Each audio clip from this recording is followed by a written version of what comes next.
Hello, my name is Toby Thompson. I'm here today with Cliff Bowman, Professor of Strategic Management. Cliff, we're talking about Sarah Burton-Taylor, Dr Sarah Burton-Taylor. She was here back in '99. What's your memory of her, of Sarah? What was it that attracted you to her topic? Well, I found out what she was broadly interested in, but you've got to understand that when you embark on a doctoral program, you don't necessarily know exactly where it's going to take you. But I could see the possibilities, because what she was interested in was trying to understand how two very similar divisions in the same corporation actually performed quite differently. One clearly outperformed the other. And she was already working with that corporation as a consultant, so she had brilliant access into the organisation. Now, from my point of view as a strategy guy, I was interested in trying to unpack and figure out in detail why two very similar organisations in a very similar corporate context actually perform differentially. I'm interested in theory development, obviously, not necessarily what Sarah was interested in. And we were looking to advance a thing called the resource-based view of the firm. Now, do you want to know about that? Yeah, please. Okay. The resource-based view of the firm tries to explain why firms are able to sustain competitive advantage. And it normally comes down to difficult to imitate capabilities that a particular firm has. Rival firms can't replicate these assets, and that enables them to persist. Now, the point is that these sources of advantage are subtle, typically, difficult for competitor firms to understand, and if they don't understand what gives success, it's very difficult for them to copy it, to replicate it. So Sarah had access to a fantastic resource base, yes, in which to view that resource-based view of the firm. Exactly, and it was almost like if you could design an experiment where you had a matched pair, where the corporate context was the same. That would be it. That would be it, and she had already had access to it, quality access, and so that was the basis of the study. She mentioned 3 projects that she did, the third of which she took on further. What were the other 2 projects?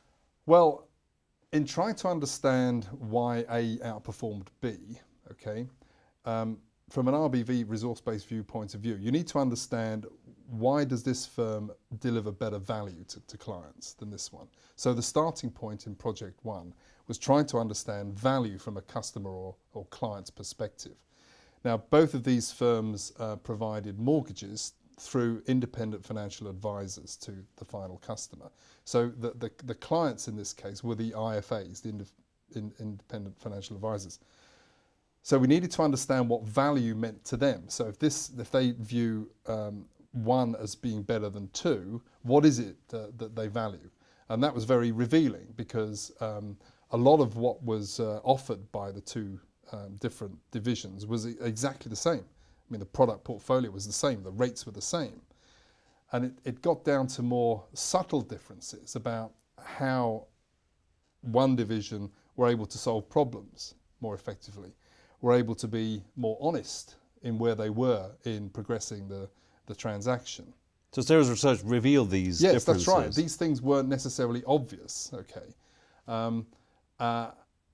But particularly, the IFAs valued the fact that one of these corporations was able to solve problems far more rapidly, but if they couldn't, they were honest, okay? So they didn't snow them with excuses and all the rest. If they didn't know, they said, we're going to find out, and they did find out. So they were perceived to be reliable. Now, why that was valuable to the IFA was that then he or she could look good to their customer. So when they're getting queries and aggravation from their clients, in turn, they can say, yes, I can tell exactly where we are. This is the issue, they're looking at it. So he could then look good, in a sense, with his customer. That tacit knowledge surely is gold dust. Well, it is. And then the second project, which is, okay, how come this division's done a better job at delivering that than this one? Now, a bit of context here. The corporation acquired both of those businesses through acquisition, okay? So they came with their different routines, their different histories, their different cultures. Although they were in a similar location, their histories were quite different. And this is another aspect of the resource-based view, which values and understands the role history plays in forming differences between competing firms.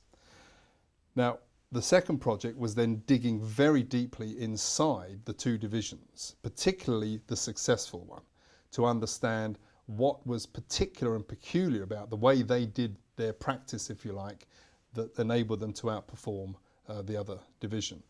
And what Sarah was able to reveal was that it was the way that the different teams involved in progressing a mortgage application interacted with each other. Not within the teams, but between the teams.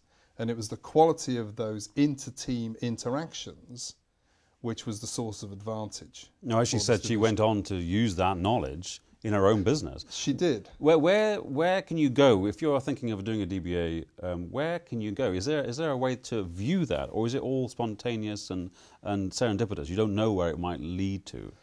Well, generally speaking, in any doctoral research in our sort of social science area, it's a bit unpredictable, and there is a lot of emerging and revealed knowledge and insight through the process. And often you go in thinking you're going to be studying X, and you end up coming out finding out about Y, and that's fine, and we understand that. And it is an exploratory process. I mean, if we knew what we were going to find, there'd be little point in doing it. But the great thing about Sarah's work was one of the first in-depth and detailed studies within the resource-based view of the firm globally. I mean, very few people have had that access that's enabled them to dig deep inside organisations and conduct such a study. So that's why it was so valuable to us. All straight to her. And I think you mentioned before that there's a journal that she appeared in, which is no small thing to get into.